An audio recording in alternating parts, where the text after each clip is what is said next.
좀 전에 본 영상은 배우 김수미 씨의 초청 간증이라는 제목으로 최근에 유튜브에 올라와 있는 영상입니다. 같은 직업을 가진 김혜자 권사님이 예전에 자기를 전도하려고 했다는 말을 했는데, 하나님을 만나고 보니 그때부터 교회 다니지 않은 것이 너무나 후회가 되었다 그럽니다. 그래서 이 김수미 씨가 가는 곳마다 자기 간증의 제목을 이렇게 말합니다. 진작에 알았더라면, 진작에 알았더라면. 자, 유튜브에 진작에 알았더라면 치면은요, 이분이 다른 곳에서 간증한 영상들도 올려져 있습니다. 자, 이 말은 하나님을 진작에 알았더라면 그렇게 오랜 세월을 두려움 속에서 보내지 않았어도 되었을 텐데 라는 뜻입니다. 이 말은 하나님의 아들 예수님을 진작에 만났더라면 그 많은 사건 사고 당하지 않으면서 살았을 수 있었을 텐데 라는 뜻입니다. 이 김수미 씨는 할아버지가 교회를 몇 개나 세운 분이라서 믿는 가문에서 모태신앙인으로 태어났지만 자라면서 절에를 다녔고요. 그해 봄 나는 중이 되고 싶었다라는 에세이 집까지 쓴 적이 있습니다. 2004년 1월에 이 김수미 씨가 어느 언론사와 인터뷰할 때 이런 기사가 난 적이 있습니다. 전원일기에 일용엄니 김수미 씨가 빙의에 시달리다가 수차례 자살을 기도한 사실이 드러나 충격을 던지고 있다. 자, 20년 전 54세 때 일입니다. 이 빙의라는 글자 뒤에 갈로 해놓고 이런 설명이 적혀 있습니다. 귀신이나 영혼이 몸에 들어가 다른 인격체를 형성하는 현상. 자, 이 김수미 씨가 빙의에 시달리게 된 이유가 뭔가 하면은요, 이 김수미 씨 자동차에 이 김수미 씨 운전기사가 몰던 그 자동차에 시어머니가 치여서 돌아가신 뒤부터였다 그럽니다. 자, 이 기사의 내용 한번 더 들어보시기 바랍니다. 김수미는 4일 오후 2시께 기자와의 전화 인터뷰에서 1998년 시어머니가 내 차에 치여 돌아가신 뒤 귀신이 보이고 심한 우울증에 시달렸다며 이를 떨쳐내기 위해 수면제를 과다 복용해 혀가 말리는 언어 장애도 겪었다고 말했다. 그는 또 시어머니 사진을 보면 나를 노려보며 비웃는 듯한 무서움에 떨어야 했다. 목을 매 자살을 시도하기도 했고, 전원일기 야외 촬영을 노렸다가 촬영장 인근 김포 파출소에서 권총으로 자살한다는 구체적인 계획까지 세웠다는 충격적인 이야기도 했다. 김수미는 그 당시 남편도 당뇨로 쓰러지고 집에 불이 나는 등 이딴 재앙에 시달리기도 했다. 자, 여러분, 그 당시에요, 이 김수미 씨는 겉으로 볼 때는, 세상 사람들이 볼 때는 우리나라 유명한 배우 중에 한 명이었지만 삶은 이렇게 무너져 있었습니다. 자, 이것을 보면 여러분, 그 사람이 얼마나 행복하고 불행한지는 그 사람의 사회적 지위나 겉모습을 봐서는 알 수 없다는 것을 우리가 알게 됩니다.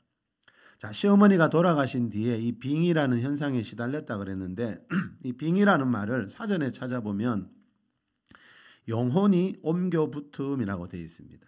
영혼이 그 사람에게 옮겨 붙었다는 거죠. 자, 좀 전에 이 빙의를 귀신이나 영혼이 몸에 들어가서 다른 인격체를 형성한다 그랬는데, 자, 귀신이 사람 안에 들어가는 것은 가능하지만 죽은 사람의 다른 사람의 영혼이 그 사람 안에 들어가는 것은 일어날 수 없는 일입니다. 그래서 이 빙의라는 말 기독교에서는 사용하지 않습니다. 자, 죽은 사람의 영혼은요, 떠돌아다니다가 다른 사람 안에 막 들어갈 수 있는 그런 존재가 아닌데 우리나라에는 그렇게 믿고 있는 사람들이 너무 많다는 거죠.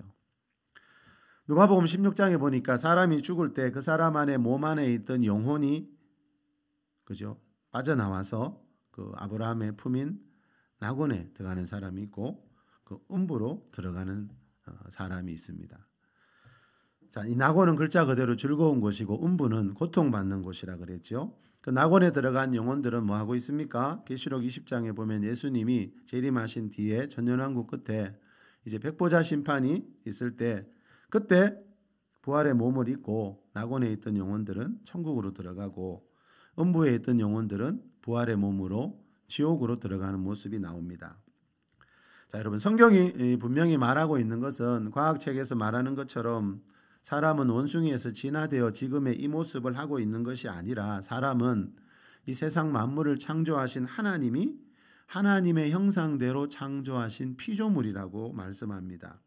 자, 사람의 생명은 하나님으로부터 왔기 때문에요. 하나님은 그 사람의 일생을 심판할 수 있는 권한을 가지고 있다는 거지요. 그래서 우리 인생의 마지막은 천국과 지옥으로 끝나게 됩니다. 자, 사람이 그런데 죄를 짓지 않았으면요, 이 지옥이라는 건 없었을 겁니다. 자, 하나님이 창조한 최초의 사람 아담과 하와가 이 하나님 말씀을 거역하면서 죄를 지은 이후에 하나님과 사람과의 관계가 깨어지기 시작했습니다. 자, 이 죄의 결과로 하나님과의 관계가 끊어진 뒤부터 이 사람의 인생이 영혼육이 변하기 시작했고, 자, 이 세상에 그전에 없던 가난과 질병과 죽음이라는 이 재앙이 흐르기 시작했습니다. 자, 그런데 하나님의 피조물인 사람이 자, 이렇게 되도록, 그죠? 죄를 지어 타락하도록 옆에서 미혹한 존재가 있었는데 그 존재가 뭔가 하면 바로 타락한 천사들인 이 마귀와 이 악한 영들, 우리 흔히 귀신이라고 그러죠. 정확하게 말하면 타락한 영이고 악한 영들입니다. 자, 성경에 마귀가 처음 등장하는 곳이 어딘가 하면 창세기 3장입니다. 우리 그곳의 말씀 한번 읽어보겠습니다. 창세기 3장 1절에서 4절입니다. 시작. 그런데 뱀은 여호와 하나님이 지으신 들짐승 중에 가장 강교하니라. 뱀이 여자에게 물어 이르되 하나님이 참으로 너희에게 동산 모든 나무의 열매를 먹지 말라 하시더냐. 여자가 뱀에게 말하되 동산 나무의 열매를 우리가 먹을 수 있으나 동산 중앙에 있는 나무의 열매는 하나님의 말씀에 너희는 먹지도 말고 만지지도 말라. 너희가 죽을까 하노라 하셨느니라. 뱀이 여자에게 이르되 너희가 결코 죽지 아니하리라. 자, 뱀이 여자에게 뭐라 그럽니까? 너희가 결코 죽지 아니라 그랬는데, 자, 이건 거짓말이죠, 그죠? 자, 이 뱀이 거짓말하는 이 뱀이 어떤 존재인지 계시록 12장 9절에 보니까 옛뱀 곧 마귀라고도 하고 사탄이라고도 하며 온 천하를 깨는 자라. 자, 옛뱀, 그 옛날 에덴 동산에 있었던 그 뱀은 마귀요 사탄이라는 거죠. 근데 하는 일이 뭐라고요? 온 천하를 꿰는 자라, 미혹하는 자라는 거죠. 그렇게 성경에 보면 미혹이라는 단어가 자주 나오지요. 방금 4절에 보니까 뱀이 여자에게 너희가 결코 죽지 아니라고 했지만 이 말씀 앞에 2장에 보면 하나님은 선악을 알게 하는 나무의 열매를 먹으면 반드시 죽으리라고 그랬죠. 자, 하나님은 반드시 죽으리라고 하는데 마귀는 결코 죽지 아니하리라. 그래서 마귀가 제일 잘하는 게 하나님과 반대되는 말, 거짓말을 제일 잘합니다. 자, 하나님이 창조한 최초의 사람 아담과 하와가 이 마귀의 거짓말에 넘어가서 죄를 짓게 되었고요. 그 죄의 결과로 가난과 질병과 죽음이라는 저주가 우리가 살고 있는 이 세상에 흐르게 되었다는 겁니다. 데살로니가전서 5장 23절에 보면 너희의 온 영과 혼과 몸이라는 말이 있습니다. 나라는 사람은 영과 혼과 몸으로 되어 있다는 거지요. 하나님이 사람을 그렇게 창조하셨기 때문입니다. 자, 내 몸 안에는 여러분 내 혼만 있는 게 아니고, 이 혼은 마음과 생각을 말하지요. 내 몸 안에는 내 혼만 있는 게 아니고 또 내 영도 있다는 거죠. 자, 이 혼은 내 마음과 생각인데 그 혼 안에 있는 영은 뭡니까? 영이신 하나님과 교통하고 교제하는 데 필요한 부분입니다. 그래서 하나님은 인간을 창조하실 때 하나님과 교제하면서 대화하면서 자, 그런 존재로 영을 주시면서 그런 존재로 만들었다는 거죠. 자, 그런데 문제가 생겼지요. 이 선악과 먹으면서 죄를 짓는 순간에, 그죠? 하나님이 말씀하신 대로 그 선악과 먹는 날에 죽는다 그랬죠. 근데 뭐가 죽었나 하면 선악과 먹는 날에는 몸이 죽은 게 아니고 영이 죽었습니다. 하나님이 먹는 날에 죽는다 했잖아요. 근데 몸은 나중에 죽었지요. 그 먹는 날에 죽은 것은 영이라는 거죠.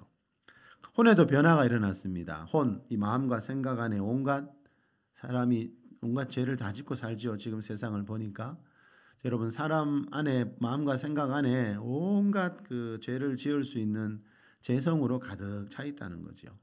자, 그리고 몸에는 이 가난과 질병과 죽음이라는 저주가 찾아왔습니다. 자, 죄가 이렇게 많은 일을 하고 있고요. 죄가 이렇게 많은 변화를 일으켰습니다. 그래서 성경에서 말하는 여러분 가장 중요한 문제는 우리 인간 사회에 있는 가장 중요한 문제는 이 죄라는 문제입니다. 자, 지금 이 세상에 태어나는 모든 사람들은 여러분 최초의 사람 아담이 물려준 죄성을 가진 채로 태어나기 때문에 즉 죄로 인해 영이 죽은 채로 태어나기 때문에 영이신 하나님을 알지 못하고 있다는 거죠. 영이신 하나님의 존재를 모르고 있는 겁니다.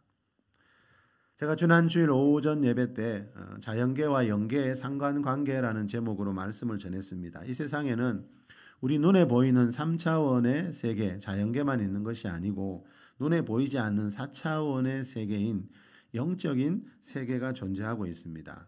자, 지난 한 주간에도 이 자연계에서 여러분 그죠? 날마다 사람들이 분주하게 살아가고 있듯이요.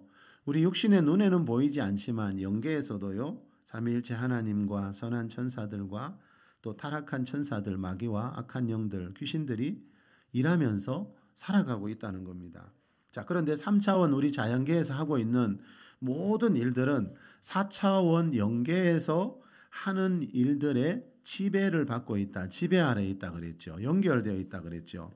내 가정 안에서 일어나는 모든 행복한 일과 불행한 일의 시작은 여러분 눈에 보이지 않는 그 영계에서부터 시작이 되고 있다는 겁니다. 그래서 지난주에 전해드렸던 그 조영규 목사님 말처럼 4차원의 영성을 가지고 우리가 영계를 움직일 수 있어야 영계에 영향을 끼칠 수 있어야 자연계에서 내가 하고 있는 모든 일들이 형통할 수 있다 그랬습니다. 그래서 성경이 말하는 것은 이 자연계에서 일어나는 모든 일들의 원인이 있다는 겁니다. 원인 없는 축복이 없고 원인 없는 저주가 없다는 겁니다. 자, 그래서 그리스도인들은 이 눈에 보이지 않는 세계, 영적인 세계를 알아야 하고요. 특히 자연계와 영계가 어떻게 연결되어 있는지를 우리가 알아야 한다는 거죠. 자, 에스겔 28장에 보면요. 이 마귀와 악한 영들도 원래는 선한 천사였지만 하나님을 대적하다가 천국에서 이 땅에 던져지는 모습이 나옵니다. 자, 귀신들은요. 성경에서 말하는 마귀와 악한 영들을 말하는데 자, 하나님을 믿지 않는 사람들은 이 귀신이라는 존재가 죽은 사람의 홀령인 줄 착각하고 있죠. 요한복음 8장 44절에 보면 예수님이 이 마귀를 거짓말쟁이요 거짓의 아비라고 말씀했습니다. 거짓말의 원조고 거짓말의 전문가라는 거죠. 예. 자, 그만큼 사람들을 많이 속이고 있다는 겁니다.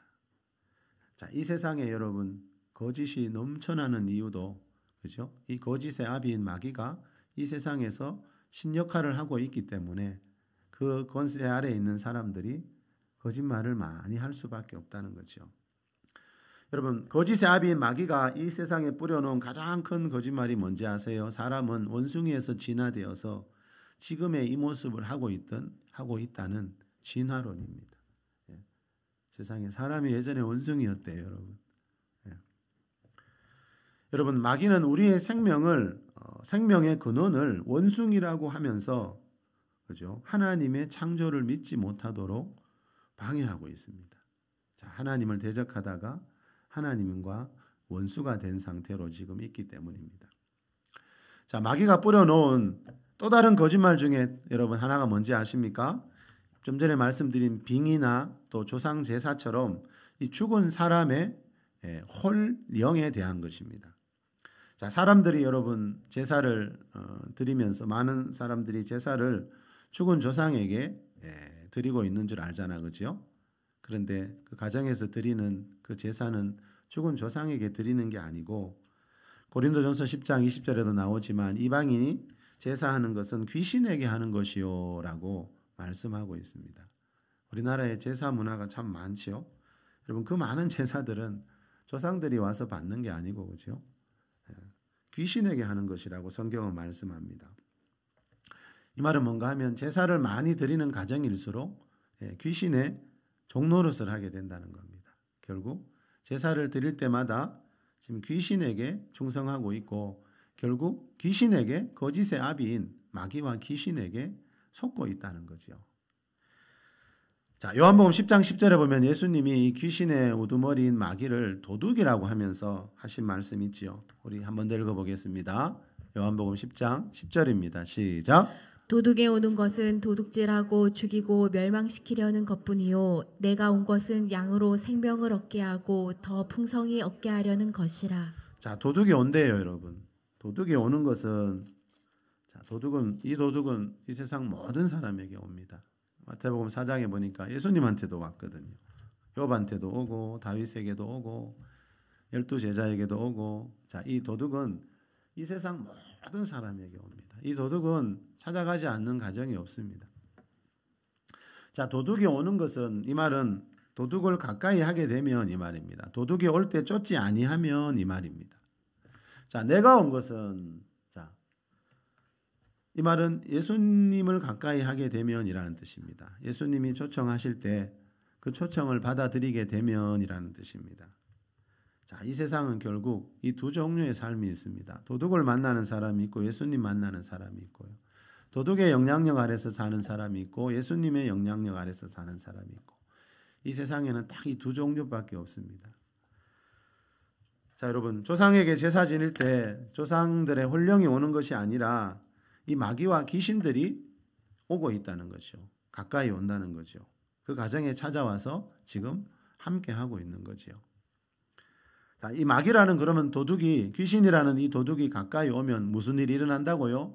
그들이 할 줄 아는 것은 도둑질하고 죽이고 멸망시키는 것뿐이라고 예수님이 가르쳐 주시고 있습니다. 도둑질하고 죽이고 멸망시키는 것. 뭘 도둑질한다 그랬죠? 어떤 사건 사고를 일으켜서 우리의 재정을 도둑질해가고 건강을, 생명을 죽이고 우리 영혼을 지옥으로, 멸망의 길로 보내는 일을 이 마귀와 악한 영들이 하고 있다는 거죠. 그래서 베드로전서 5장 9절에 보면 마귀를 대적하라 그럽니다. 마귀를 대적해서 쫓으라는 거죠. 마귀가 내 가정 가까이에 있으면 반드시 도둑질하고 죽이고 멸망시키는 일이 일어나기 때문에 마귀를 쫓아야 된다는 거죠. 성경은 어떻게 쫓는지 가르쳐주고 있습니다. 그죠? 자, 마귀를 대적해서 쫓지 않으면요, 그 사람이 어떤 사람이든지 간에, 그죠? 아무리 많이 배우고 많이 가진 사람일지라도 언젠가는 도둑질 당하고 죽임 당하고 멸망 당하는 일이 일어날 수밖에 없는 것이 우리 인생이라는 거죠. 주명식 목사님이 쓴 무당 엄마 목사들이라는 책이 있습니다. 예전에도 소개시켜 드린 적이 있었는 것 같네요.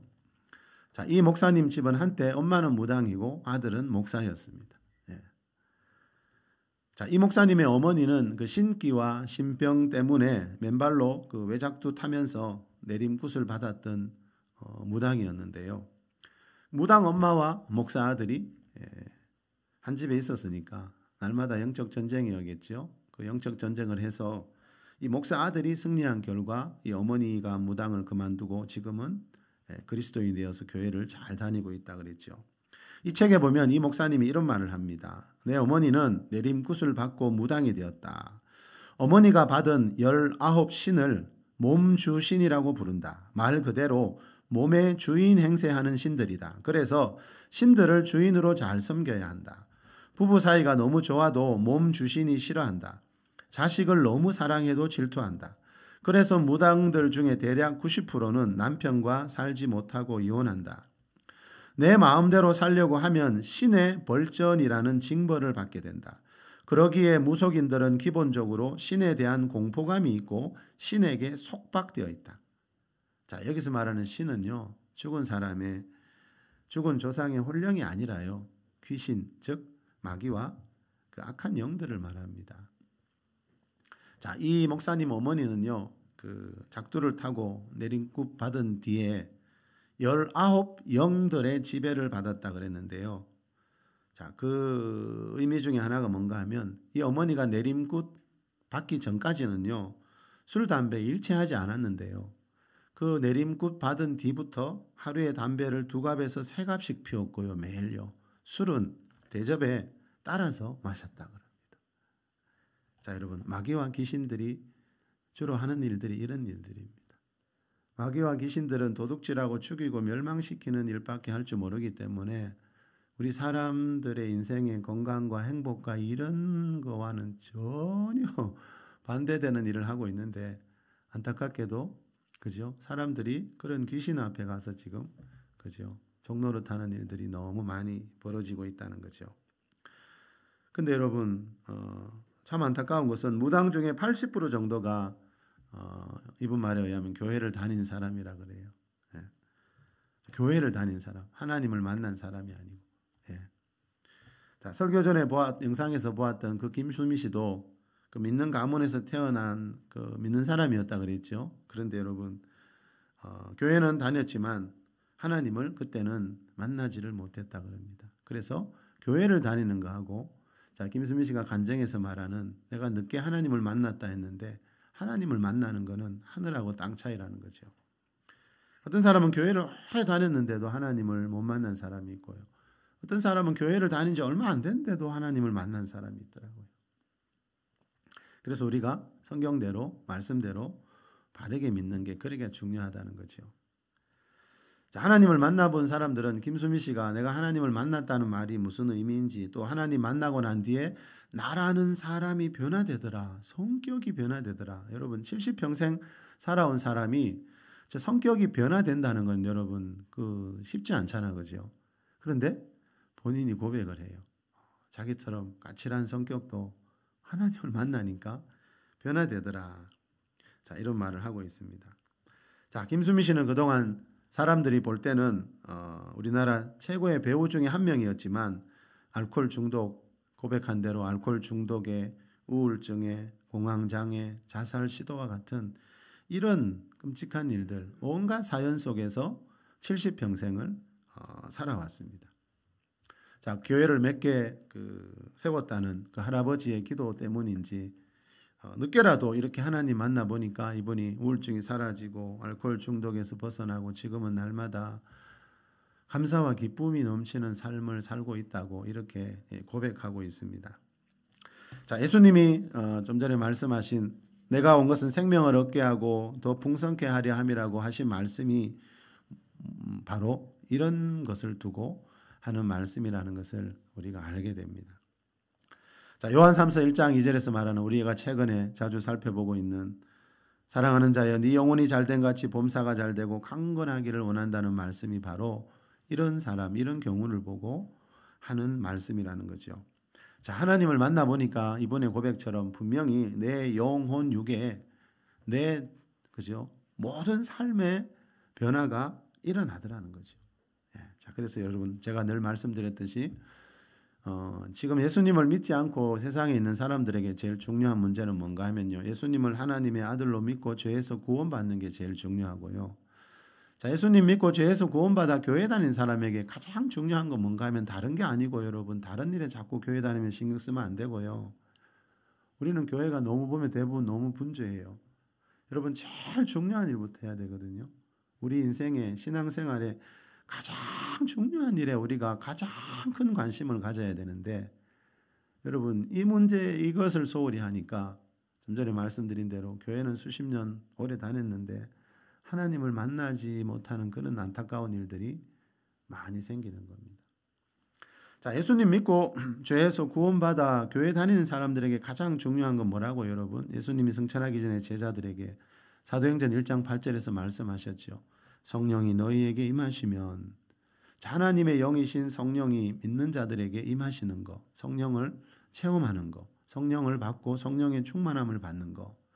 여러분 신앙생활 성경 어디를 봐도 이보다 더 중요한 문제가 없는데 우리는 다른 비본질적인 일들에 너무 많은 시간과 노력을 쏟고 있는 경우가 참 많더라는 거죠. 자, 여러분 성령이 너희에게 임하시면 하나님의 영이신 성령님은 사람에게 임하시는 분이라는 거죠. 사람과 인격적인 1대1의 만남을 가지시는 분이라는 거죠. 자, 이 성령님이 하나님의 영이시고 예수님의 영입니다. 그죠? 자, 예수님이 내 죄를 위해서 십자가에서 내 대신 피 흘려 죽으신 하나님의 아들이라는 것이 믿어질 때 무슨 일이 있다 그랬죠? 그 죄로 인해 죽어 있던 내 영, 최초의 사람 아담이 물려준 그 죽은 영이 다시 살아난다 그랬죠. 자, 그 영이 다시 살아나는 그걸 보고 거듭남이라 그러죠. 중생이라 그러고. 자, 내 영이 죄로 인해 죽어있던 내 영이 살아나면서 하나님의 영이신 성령님이 내 살아난 거듭난 그 영 안에 들어오시게 됩니다. 그래서 바울이 그랬죠. 너희 안에 하나님의 성령이 거하시는 것을 알지 못하느냐.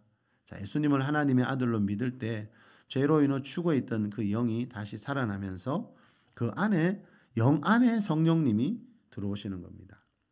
자, 그게 성령의 내주하심이죠.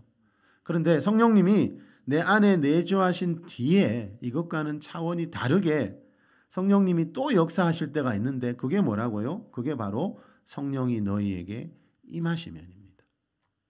자, 예수님의 12제자들은 이미 여러분 지금 말로 하면 예수님 믿고 물세례 받고 구원 받은 사람들이잖아요. 그런데 예수님이 성령이 너희에게 임하실 거라 그랬죠. 그리고 사도행전 뒤에 나오는 성령이 임하시는 모든 사건들을 보십시오. 이미 우리 사마리아 교회 성도들 기억나시죠? 여러분 베드로와 요한 사도가 그죠? 빌립 집사님이 사마리아 성도들 전도해서 물세례 줬다는 소문을 듣고 사마리아에 가서 뭐 하지요? 그들을 위해 성령 받기를 기도해 주잖아요. 왜요? 그들에게 아직 성령 내리신 사람이 한 사람도 없대요. 빌립 집사님의 전도를 받고 예수님 믿고 물세례까지 받았는데 성령 내리신 일이 없다. 성령 받은 사람이 없대요.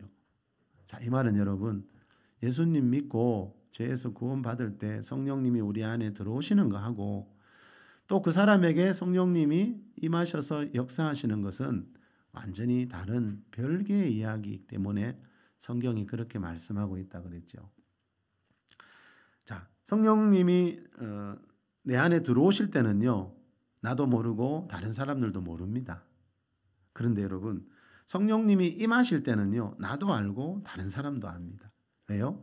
성령님이 임하실 때는요. 성령의 임재에는 따라오는 어떤 눈에 보이는 표적들이 있기 때문입니다.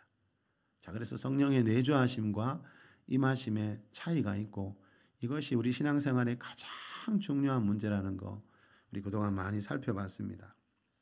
자, 그리고 성령의 임재, 이 성령의 임하심, 성령의 충만함을 받는 것은 반복해서 일어날 수 있는 일인데요. 그 사도행전 2장하고 4장 봤죠, 여러분? 사도행전 2장에 보니까 그 오순절에 여러분 그 120명의 성도들, 12제자와 성도들이 성령으로 충만함을 받은 뒤에 그 사람들 중에 일부분이 사도행전 4장에 가면 또 빌기를 다음에 성령으로 충만함을 받는 모습이 나오지요. 사도행전 2장에서 성령 충만 받은 사람들이 4장에 가면 또 충만함을 받는다. 이게 뭐지요? 성령의 내주하심은 한 번이지만요. 성령의 임하시면 반복해서 받을 수가 있다는 거죠. 그래서 사도 바울이 뭐라 그랬지요? 오직 성령으로 충만함을 받으라. 오늘 현재 받으라는 거죠. 지난번에 받았지만 오늘 예배에서 또 받을 수가 있다는 거죠. 자, 우리가 성령의 충만함을 받을수록 무슨 일이 있다 그랬죠, 여러분? 영의 눈이 열리게 됩니다. 자, 영의 눈이 열린다는 말의 의미 중에 하나는 영의 눈이 열려야 나와 내 가정 안에 원수 마귀가 영적인 존재인 마귀와 악한 영들이 심어놓은 일들이 보이기를 시작한다는 것. 그래서 영의 눈이 열리는 게 중요한 겁니다. 이 육신의 눈으로는 마귀와 악한 영들이 하는 일을 알 수가 없습니다. 여러분 사도들이 마귀를 대적해서 쫓으라 했죠. 그럼 마귀가 하는 일을 알 수 있기 때문에 그죠? 마귀의 외모는 그죠? 몰라도 마귀가 하는 일을 알 수 있기 때문에 마귀를 대적하라 그러지. 마귀가 하는 일을 모르는데 어떻게 대적하라 그러겠어요? 예. 그래서 우리가 성령을 받을수록 여러분 내 영의 눈이 열리고 그래야 내 인생 가운데 심어놓은 내 영혼육 가운데 내 가정 가운데 내 가족들의 삶 가운데 마귀가 심어놓은 것들을 보고 찾고 쫓을 수가 있는 겁니다. 자, 여러분 교회 안에도 이 거짓의 아비인 마귀가 심어놓은 거짓말들이 너무 많다는 거 저도 참 한 번씩 놀라울 때가 많습니다. 여러분 마귀가 거짓의 아비라는 말, 예수님이 말씀하신 거짓말쟁이라는 말, 거짓말의 천재라는 말을 우리가 항상 잊지 말아야 합니다. 마귀가 누구를 가장 속일 것 같아요, 여러분? 교회와 그리스도인들을 가장 속이고 있더라고요. 그래서 교회 안에 보면 하나님 말씀과 반대되는 말씀을 하나님 말씀처럼 알고 있는 일들이 너무 많다는 거 우리 그동안 많이 살펴봤죠. 그래서 우리도 그런 데 속지 않기 위해서 여러분 큐티를 하고 제자 훈련하고 성경 공부하고 끊임없이 그런 과정을 훈련을 거쳐야 한다는 거죠. 교회 안에 여러분 그리스도인의 가정 안에 마귀는 심어놓은 거짓말들이 참 많습니다. 그래서 그런 것들을 분별하기 위해서는 우리가 성령의 충만함을 받아서 영적인 눈이 열려야 그런 게 보이고 그래야 마귀에게 속지 않고 도둑질 당하지 않고 죽임 당하지 않고 멸망 당하지 않는다는 거죠. 성경에 보십시오, 여러분. 평생 예수님 믿었는데 마지막 날 예수님이 나는 너를 모른다고 하는 사람이 얼마나 많아요. 그 말이 뭔지 아세요? 평생 그 사람들은 교회 다니면서 마귀에게 속고 살았다는 거예요. 여러분, 마귀는 교회와 그리스도인들을 속입니다. 세상 사람들은 이미 자기를 따라서 살고 있잖아요. 속으면서 살고 있잖아요. 그럼 누굴 속이겠어요? 마귀와 그리스도인들을 속입니다. 자, 하나님을 믿고 있는 사람들이요, 하나님의 복을 받지 못하는 이유는요, 하나님이 복을 주시지가 않아서가 아니고요, 거의 대부분 이 마귀의 일을 분별하지 못해서 마귀에게 빼앗기고 있기 때문이라 그랬죠. 마귀에게 속고 있기 때문이에요. 자, 오늘 본문 말씀을 봐도 알 수 있습니다. 오늘 본문 말씀에도 이 사울 왕이 이 마귀의 부하인 귀신에게 속고 있는 모습 나옵니다. 어제 혹시 큐티하신 분 계십니까? 어제 토요일 본문이 바로 오늘 이 시간 예배의 이 본문입니다. 자, 여러분, 오늘 본문 앞에 사무엘상 10장 6절에 보면요, 사울이 왕이 되기 전에 그 성령이 크게 임해서 선지자의 무리에 속해서 이렇게 선지자들과 함께 예언하는 모습이 나와요. 사울은 성령을 크게 받았던 사람이에요. 자, 그런 은혜 속에서 이스라엘의 초대 왕이 되었는데 오늘 본문에 보면 뭐 하고 있습니까? 이 거짓의 아비인 마귀와 귀신들에게 속아서 그 앞에서 절하는 모습이 나옵니다. 자, 우리 오늘 본문 3절에서 5절 말씀 한번 읽어봅시다. 사무엘이 시작. 사무엘이 죽었으므로 온 이스라엘이 그를 두고 슬피 울며 그의 고향 라마에 장사하였고 사울은 신접한 자와 박수를 그 땅에서 쫓아내었더라.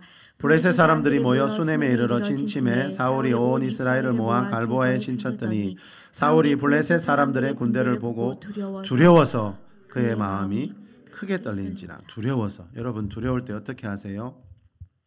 사울이 지금 두려워하고 있습니다. 블레셋 군대를 보고. 한때 성령으로 충만했던 사울인데, 그죠? 두려워하고 있습니다. 자, 이것을 보면 여러분, 전에 성령으로 한번 충만함 받은 적이 있었지만 그것이 영원한 것이 아니라는 걸 알 수 있습니다. 왜냐하면 우리 인간은 그만큼 연약한 존재고요. 자, 그래서 좀 전에 에베소서 5장 18절 말씀처럼 사도 바울은 오직 성령으로 충만함을 받으라 현재형입니다. 오늘 예배 때 과거에 그 은혜에 만족하지 말고 오늘 예배 때 또 성령을 받으라는 거죠. 성령은 구하는 사람이 받거든요. 하늘 아버지께서 구하는 자에게 성령을 주시지 않겠느냐 그랬거든요. 그래서 여러분, 성령 충만하고 안 하고는 하나님이 결정하는 게 아닙니다. 우리는 참 하나님에 대한 오해가 많더라고요. 하나님이 어떤 사람은 성령을 충만하게 부어주시고 특별한 목적을 위해서 어떤 사람은 안 부어주시고, 이게 절대 아닙니다, 여러분. 예수님이 하늘 아버지께 성령을 구하는 자에게, 하늘 아버지께서는 구하는 자에게 성령을 주신다 했지 어떤 특별한 사람에게 특별한 목적이 있어서 주는 게 아닙니다, 여러분.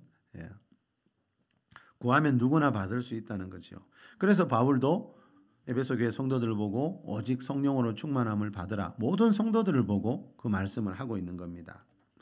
자, 여러분, 전에 성령 충만 받은 적 있지만 오늘 왜 성령 충만해야 됩니까? 우리 사람은 다들 아시잖아요. 어떤, 그죠? 평안한 가운데도 어떤 한 가지 사건 때문에, 어떤 사람의 말 한마디 때문에, 어떤 사람의 전화 한 통 때문에 여러분 마음이 무너지고, 그죠? 한순간에 약해질 수 있는 게 우리 사람이라는 거죠. 자, 그래서 하나님 앞에 올 때마다 우리가 하나님께 무엇보다도 성령을 부어주셔서, 내 영혼에 성령을 부어주셔서 성령님 안에 있는 그 담대함과 지혜 가지고 살아가게 해달라는 기도를 꼭 해야 한다는 거죠. 자, 우리 본문 6절로 내려갑시다. 6절에서 8절입니다. 사울이 시작. 사울이 여호와께 묻자오되 여호와께서 꿈으로도 우림으로도 선지자로도 그에게 대답하지 아니하시므로 사울이 그의 신하들에게 이르되 나를 위하여 신접한 여인을 찾으라. 내가 그리로 가서 그에게 물으리라 하니 그의 신하들이 그에게 이르되 보소서 엔돌에 신접한 여인이 있나이다. 사울이 다른 옷을 입어 변장하고 두 사람과 함께 갈새 그들이 밤에 그 여인에게 이르러서는 사울이 이르되 청하노니 나를 위하여 신접한 술법으로 내가 네게 말하는 사람을 불러 올리라 하니. 자, 어떤 사람이지요? 죽은 사람. 자, 11절에 보니까 사울이 사무엘을 불러 올리라 그러죠. 1절에 보니까 3절에 보니까 사무엘이 얼마 전에 죽었죠, 여러분. 자, 얼마 전에 죽은 그 사무엘 선지자의 영혼을 불러 올려 달라고 이 사울 왕이 지금 신접한 여인을 찾아와서 요청하고 있습니다. 자, 8절에 보니까 신접한 술법으로 내가 네게 말하는 사람을 불러 올리라. 너는 신접한 술법을 사용하지 않느냐? 자, 이 신접한 술법을 사용하는 이 신접한 여인은 그 영계에 있는 존재들과 악한 영들과 접촉할 수 있는, 지금으로 말하면 무당이나 이런 점치는 사람을 말합니다. 자, 12절로 내려가 봅시다. 12절에서 14절입니다. 여인이 시작. 여인이 사무엘을 보고 큰 소리로 외치매 사울에게 말하여 이르되 당신이 어찌하여 나를 속이셨나이까? 당신이 사울이시니이다. 왕이 그에게 이르되 두려워하지 말라. 내가 무엇을 보았느냐 하니 여인이 사울에게 이르되 내가 영이 땅에서 올라오는 것을 보았나이다 하는지라. 사울이 그에게 이르되 그의 모양이 어떠하냐 하니 그가 이르되 한 노인이 올라오는데 그가 겉옷을 입었나이다 하더라. 사울이 그가 사무엘인 줄 알고 그의 얼굴을 땅에 대고 절하니라. 자, 사울이 그가 그 노인이 사무엘인 줄 알고 사무엘이 아닌데 사무엘인 줄 알고 절하고 있습니다.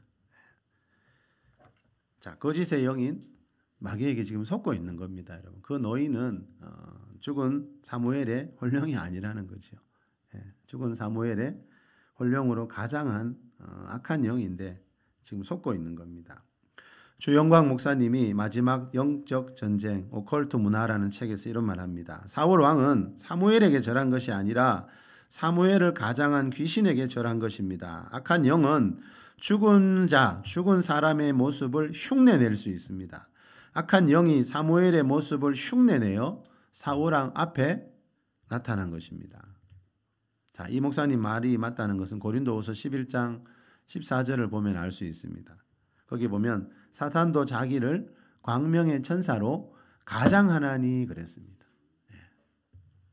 여러분, 사단이 하는 일 중에 하나는 예전에 그죠? 그 선한 천사의 모습으로 가장해서 사람들에게 나타날 수 있다는 겁니다.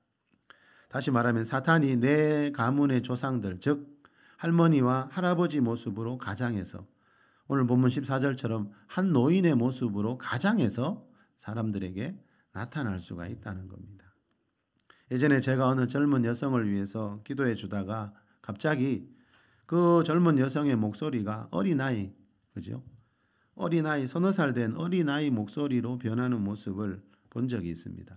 그런데 기도 사역을 딱 마치고 나니까 평소에 자기 목소리로 다시 돌아왔습니다. 자, 그 여성 속에 있는 악한 영이 사람들을 속이기 위해서 그런 일을 하는 겁니다. 자, 예수님이 마귀는 거짓말쟁이요, 그죠? 거짓의 아비라고 하신 말씀을 절대로 잊지 말아야 됩니다. 이 신접한 여자가 죽은 사람의 영혼을 부른다고 해서 그 영혼이 막 다니면서 다른 사람 안에 들어갈 수 있는, 또 부른다고 올 수 있는 그런 존재가 아니라는 거죠. 자, 그렇지만 지금도 점치는 곳에 가면 이런 미혹에 넘어가는 사람들이 많이 있습니다. 그런 소리 많이 들어보셨죠? 점을 치다가 전에 죽었던 내 가족이나 할아버지 할머니 만났다고 하는 분들 참 많잖아요. 그건 사실은 귀신을 만난 건데, 그죠? 속고 있는 겁니다. 오늘 본문에 나오는 이 사울왕처럼. 이 무당엄마, 좀 전에 소개시켜드린 무당엄마 목사 아들이라는 책에 보면 이런 말이 나옵니다. 무속인은 죽은 사람의 영혼을 불러내어 몸에 실어서 산 사람과 대화하는 예를 많이 보여준다. 점치는 고생하면 이런 일들이 많다는 겁니다, 여러분. 그 사람들이 훅 하고 넘어가게 되죠. 예. 내 할아버지 목소리 맞거든요. 내 할머니 목소리 맞거든요. 예.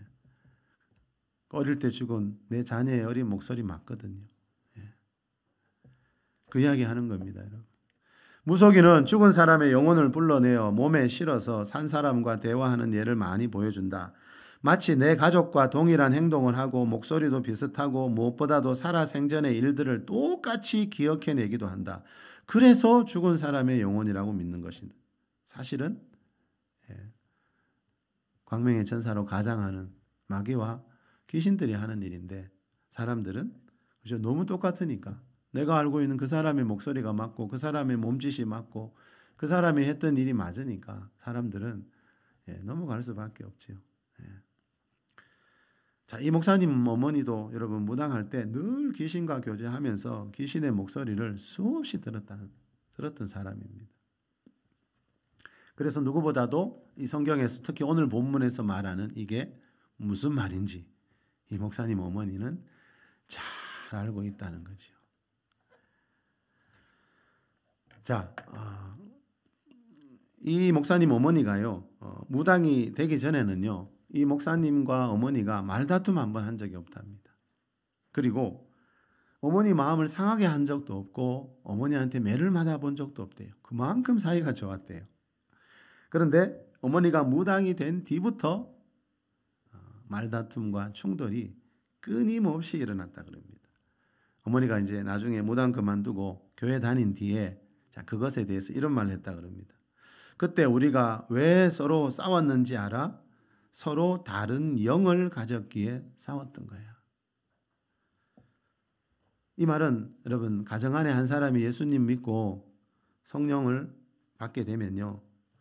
서로 다른 영들이 한 집안에 있기 때문에 다툼이 생길 수밖에 없다는 거예요. 제가 어느 전에 경주에 있는 어느 가게에 들어갔는데요. 거기 가니까 정말 저하고 반대되는 영적인 것들이 너무 많더라고요. 그래서 제가 거기 함께 갔던 분 다음부터 여기 안 다니면 좋겠다 그랬는데 나중에 알게 보니까 그 가게 업소에 계신 그분도 저 다음에 다시는 저 같은 사람 데리고 오지 말라고 그랬대요. 왜요? 자기 영하고 내 영하고 너무 안 맞는 부딪히는 거예요. 저는 그때 1시간 그 가게 안에 있으면서 정말 기도가 저절로 되더라고요. 그리고 제가 가고 난 뒤에 그 사람도 나 같은 사람 다시는 만나고 싶지 않다는 거죠. 그 돈 비싼 데인데 많은 돈을 주고 우리가 왔는데 거기 데리고 오지 말래요. 왜요? 영과 영이 맞지 않거든요. 자, 이 시간 설교 제목이 뭐죠, 여러분? 자, 보이지 않는 영적 전쟁. 자, 이 보이지 않는 영적 전쟁이 눈에 보이는 전쟁도 있지요. 우크라이나, 러시아처럼 전쟁하고 있는 곳이 있는데 그런 전쟁만 있는 게 아니고 이 세상에는 눈에 보이지 않는 영적인 전쟁이 있습니다. 자, 여러분 그리스도인이 특히 한 명 그 가정 안에 생기게 되면 그때부터 그 가정은 치열한 영적인 전쟁이 벌어집니다. 내 육신의 눈으로는 사랑하는 부모, 형제, 가족이지만 나하고 영이 다르거든요. 그래서 여러분 다툼이 일어나지 않을 수가 없는 겁니다. 중요한 것은 그리스도인이 되는 순간 영적인 전쟁을 해야 하는데 전쟁을 하되 이 목사님처럼 말다툼하면서 그런 육적인 전쟁을 해서는 안 된다는 거예요. 특히 내 가족들과. 그러면 지는 겁니다, 여러분. 그 마귀에게 넘어가는 겁니다. 자, 이 목사님도 나중에 그걸 깨달았대요. 내가 그때 어머니를 좀 더 긍휼히 여기지 못했던 자신의 잘못을 나중에서야 알았다 하더라고요. 자, 에베소서 6장 12절에 보면 우리의 씨름은 혈과 육을 상대하는 것이 아니요. 그랬죠. 혈과 육을 가진 사람하고 싸우지 말고 그 사람의 배후에 있는 영적인 존재들과 이 보이지 않는 영적인 전쟁을 해야 한다는 거죠.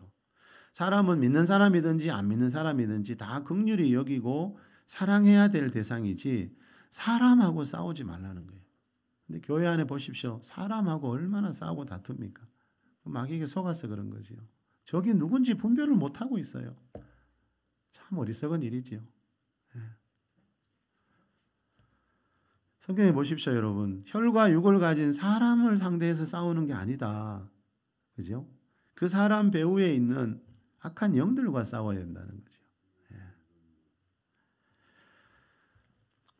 고린도후서 4장 4절에 보면요, 이 세상의 신인 마귀가 믿지 아니하는 자들의 마음을 혼미케 하여 그리스도의 복음의 영광의 광채를 비치지 못하게 한다 그랬죠.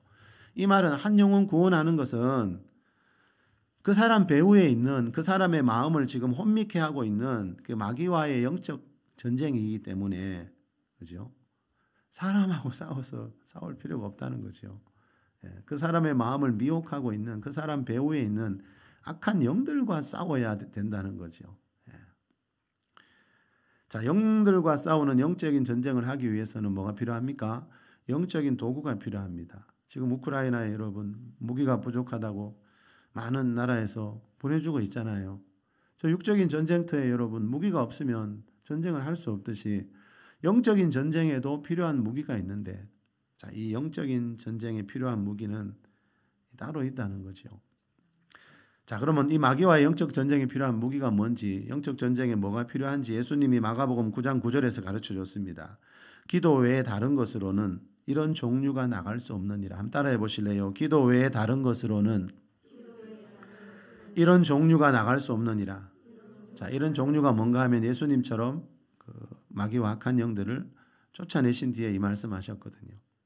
자, 예수님 제자들이 어떤 어린아이 안에 있던 귀신을 쫓아내지 못했을 때 예수님이 하신 말씀이거든요. 나처럼 이렇게 저 악한 영들을 쫓아내려면 기도 외에 다른 이유가 없다. 그래서 예수님도 여러분 하나님 아들인데 이 땅에 계실 때 습관을 쫓아 기도하신 모습 나오잖아요. 새벽에 일어나 하나님 아들인데 여러분 새벽에 일어나 기도하시더라고요. 하나님 아들인데 습관을 쫓아 기도하시더라고요. 왜요? 이 세상에 살아있는 한 기도 외에는 이런 이유가 나갈 수 없기 때문에, 기도 외에는 이 마귀와 악한 영들을 대적할 수 없기 때문에. 그래서 여러분 기도하지 않고 교회 다니면요 마귀의 집중적인 공격 받게 되고 늘 눌려 있습니다. 그래서 표정이 어둡고 힘이 드는 겁니다, 인생이. 자, 기도 외에는 이런 종류가 나갈 수 없느니라. 자, 예수님의 12제자로 지금 부르받아 훈련받고 있잖아요. 그런데 그 제자들이 한 어린아이를 위해 기도했는데 귀신이 안 나가요. 12제자로 부름받아로 목사가 되어도 여러분 기도 외에는 안 된다는 거죠. 자, 기도를 통해서 영적인 능력을 길러야 그 마귀와 악한 영들은 영적인 존재이기 때문에 우리 안에 영적인 힘을 길러야 내 가정, 내 삶의 배후에 있는 악한 영들이 떠나가는 거지. 여러분 우리가 교회를 오래 다니고 그런다고 해서 다 떠나가면 얼마나 좋겠습니까마는 그런 일들은 없더라고요. 자, 예수님 12제자지만 기도하지 않으니까 영적인 힘이 없고요. 영적인 힘이 없으니까 귀신이 떠나가지 않더라고 성경은 말씀합니다. 에베소서 6장 17절에 보면요. 하나님의 말씀을 성령의 검이라고 합니다. 자, 기도와 함께 또 한 가지 필요한 영적인 무기가 뭡니까? 이 하나님 말씀인 성령의 검입니다. 검이라는 말은 이 공격용 무기라는 거죠. 이게 사람을 상대하는 검이 아니고 마귀를 상대하는 검입니다. 그렇죠? 자, 하나님 말씀을 알게 되면요. 마귀가 볼 때 날카로운 검을 들고 있는 그런 상대하기 부담스러운 존재가 된다는 거죠. 그래서 여러분 이 기도와 말씀이 중요한 겁니다. 자, 성경에서 말하는 인생 승리의 비결은 여러분 우리가 악착같이 일해서 돈 많이 버는 게 아니고요. 이 기도와 말씀으로 무장해서 영적 전쟁에 승리해라. 그러면 영적 전쟁에 승리하면 4차원의 그 전쟁에 승리하면 내 3차원 자연계에서 하는 모든 일들이 형통할 것이다. 우리 요즘 살펴보고 있는 게 그거잖아요. 우리가 여러분 아무리 일 열심히 해서 많은 걸 모아놓아도 이 4차원의 세계에서 일어나는 일을 알지 못하면 마귀와 악한 영들, 도둑질하고 죽이고 멸망시키는 이 존재들을 알지 못하면 평생 모아놓은 거 한순간에 다 사라지는 일들이 이 세상에서 끊임없이 일어나고 있거든요. 그래서 여러분 성경은 이 마귀와 영적 전쟁에 승리하면 우리 인생 모든 부분에 변화가 일어날 것이다 라고 말씀하고 있습니다. 자, 끝으로 이 칩 잉그램이라는 목사님이 보이지 않는 전쟁이라는 책에서 하는 말 한 가지만 전하면서 말씀을 맺겠습니다. 이 목사님이 이런 말을 합니다. 나의 집이나 당신의 집에도 우리가 눈으로 볼 수 없는 영역이 존재하며 그곳에서 생명이 걸린 전쟁이 실제로 벌어지고 있다.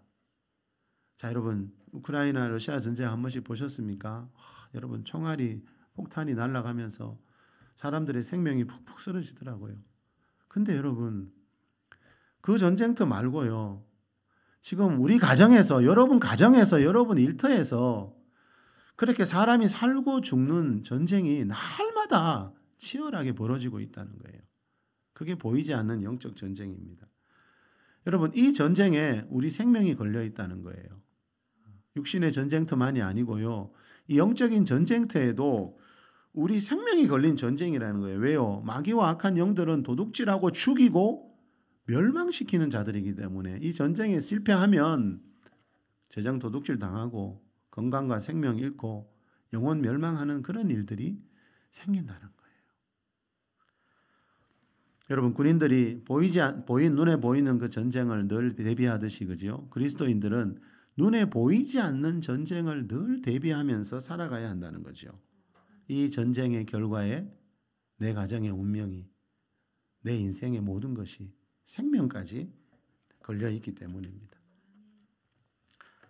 그래서 여러분, 기도와 말씀 안으로 우리가 들어갈수록요, 이 4차원의 영성을 가지게 되고요, 4차원의 영성을 가지면 4차원의 세계에 존재하고 있는 그 영적인 세력들에게 영향을 끼치게 되어서요, 최근 우리가 살펴보고 있는 그 영혼육의 3중 축복을 잃어버리지 않고 나의 것으로 받게 되는 겁니다. 자, 우리가 기도와 말씀으로 무장할수록 내 영적인 눈이 더 밝아지게 되고요, 영적인 눈이 밝아질수록 나와 내 가정을 향해서 오고 있는 그 마귀의 군대들이 더 세밀하게 느껴지고요,